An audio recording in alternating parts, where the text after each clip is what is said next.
अनेक अडथळ्यांची शर्यत पार केल्यानंतर पुणे मेट्रोचं भूमिपूजन झालं। मात्र त्यानंतर आता हरित लवादाने मात्र यामध्ये अडथळा निर्माण केलाय असे चित्र पाहायला मिळतंय। कारण हरित लवादाच्या निर्णयाने पुणे मेट्रोला ब्रेक लागण्याची शक्यता आहे। कारण हरित लवादाने वनाज ते रामवाडी या मेट्रोच्या मार्गाच्या नदीपात्रातील बांधकामाला अंतरिम स्थगिती दिली आहे। याचिकेची पुढील सुनावणी 25 जानेवारी रोजी होणार आहे।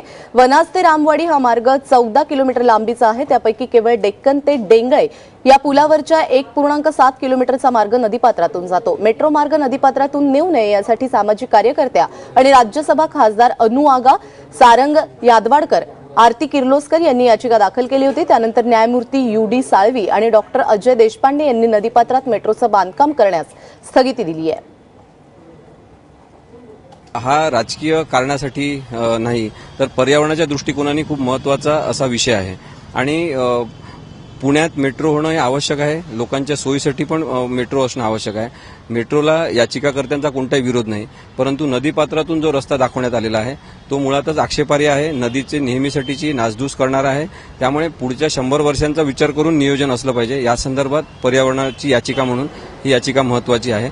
त्यामुळे भूमिपूजनावरून बरेच वाद रंगलेले होते। भूमिपूजन झाले, मात्र हरित लवादाने आता ब्रेक दिलेला आहे।